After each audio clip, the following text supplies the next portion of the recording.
What is your priority read going into this week? It's Monday, so let's talk about some of the books that I finished last week as well as some books that I started. Honestly, the beginning of this month has been hit or miss for me. I finished a total of 3 books so far, and 2 of them I gave 2 stars to. Luckily, I recently finished A Sky Full of Elements by Cebo Campbell, and this was a 4.5 star read. I picked up Sky Full of Elements on a whim. I love visiting my local library and I often pick out books that sound interesting that weren't on my radar. This was one of them. It's a speculative literary novel that has a very intriguing premise, and that's exactly what caught my attention. For those of you that have seen The Happening, that's exactly what happens in this book, except it only happens to white people. One day, white people just wake up and decide to walk into the nearest body of water and drown themselves. And so everybody else who is left over needs to figure out how to continue living in the world. We are primarily introduced to this world through 2 separate characters, a father and his daughter, who he didn't know existed. The father, Charlie, was imprisoned, and when this event happened, people went to the prisons and jails and opened the locks for everybody to come out. He decides to start his life over and become a teacher. Now, his daughter, Sydney, lived an affluent lifestyle with her white mother, and she was raised to be white or to perceive herself as white. And when all of her family is gone, she is deeply grieving for them and she feels very alone in the world. She also has all of this unprocessed anger that she doesn't know what to do with. There's a note that is left by one of her aunts letting her know that somewhere in Alabama there is this utopia, this place where white people still exist, and she is determined to get there. She calls her father and she asks him to help her get to Alabama, to this white utopia that she wants to be a part of. This is a story about finding beauty in your own blackness, about dismantling whiteness, and about what a world would look like if people didn't strive for white supremacy. I found the concept to be incredibly unique. I found the story to be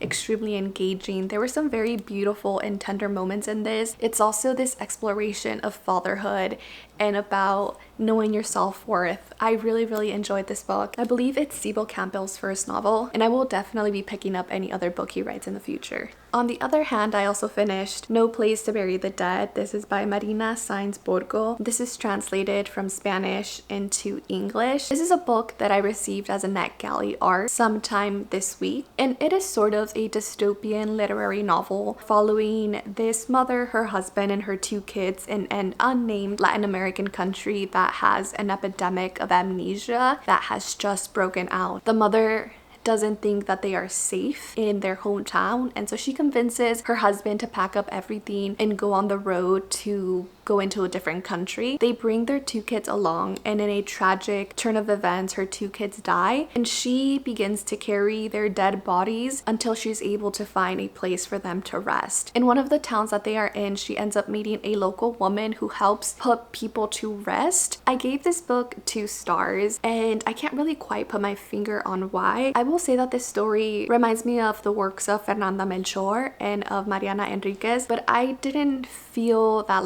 tug that I wanted, that I usually get from the works of those 2 authors. And now that I think about it, it's also the expectations that I had going into this book. I really thought that it was going to be more of a speculative fiction novel and it would focus more on this amnesia epidemic. That was my bad. But I think another thing that really didn't quite work for me in this book is that everything felt too clean. There were characters that were good and there were characters that were bad, and there was really nothing in between. I will admit though that I admired the way in which she tried to bring some awareness into the experiences and lives of immigrants that are traversing countries and borders, and what their day-to-day experience in life is. That was very clear in this novel. However, overall for me, it just felt all over the place. The tone also felt kind of like a Western in a way. It didn't work as a whole for me. It didn't feel cohesive. So because of that, I gave it 2 stars. Okay, so those are the 2 books that I finished this past week. These are the books that I started. So I've been slowly making my way through. There is a Rio Grande in Heaven by Ruben Reyes Jr. This is a collection of short stories by a Salvadorian American author, and I haven't heard enough people talk about this short story collection. It is being slept on. Look, I've only read 2 stories in this collection so far. I've really loved the 2 short stories that I've read so far. The last one in particular just really hit me.